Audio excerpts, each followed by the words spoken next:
solid, not veneer, mahogany base, and accompanied by an autographed data plate. For those with smaller budgets, he offered a sheet of 36 commemorative stamps, picturing a B-29 soaring beyond a mushroom cloud, with excellent detail of boiling smoke on the ground. Tibbets may have been bullheaded, but at least he was consistent. When the writer Studs Terkel interviewed him in 2002, 11 months after the September 11th attacks, he did not bemoan the sadness of war or ruminate on the difficulty of facing a stateless foe, but opted, true to form, for a nuclear response. Against Kabul, Cairo, Mecca? He said, "You're going to kill innocent people at the same time, but we've never fought a damn war anywhere in the world where they," he meant we, "didn't kill innocent people. If the newspapers would just cut out the shit.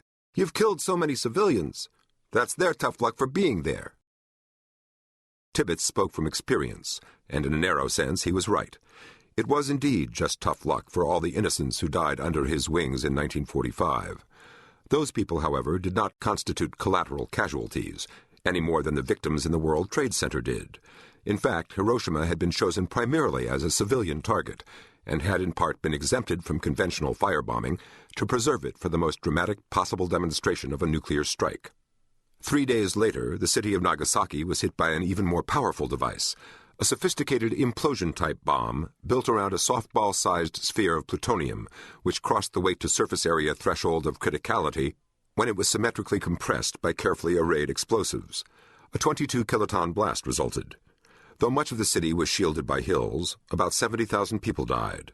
Quibblers claim that a demonstration offshore, or even above Tokyo Harbor, might have induced the Japanese to surrender with less loss of life, and that if not, another bomb was ready.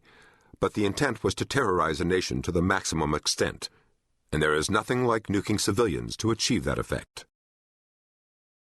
It's too bad, but such is the world we live in, and cities are soft targets. More accurately, they are flammable, dense, and brittle. This goes for New York with all its high-quality concrete and steel, and even more for the new urban conglomerations of Asia. Beyond this, there are significant differences in the dynamics of nuclear blasts, dependent largely on the size of the explosion and the altitude at which it takes place. A Hiroshima-sized terrorist attack at street level in Times Square would shatter Midtown Manhattan and raise a cloud of radioactive debris which would settle downwind, lethally, perhaps across Queens. By comparison, a North Korean airburst of the same size a half-mile above Seoul would cause still larger destruction, but result in less radioactive fallout. These variations, however, become mere details when they are measured against the common result. Any city hit by a nuclear bomb will fall badly apart. And a Hiroshima-sized device now lies well within the capacities of any number of nations. When such a device ignites, the nuclear chain reaction endures for a millionth of a second.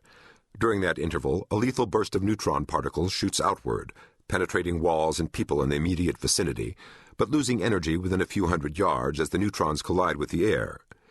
Simultaneously, and for seconds afterward, a pulse of electromagnetic gamma rays, similar to light but far more powerful, flows at dangerous levels through the city to a distance of about 2 miles.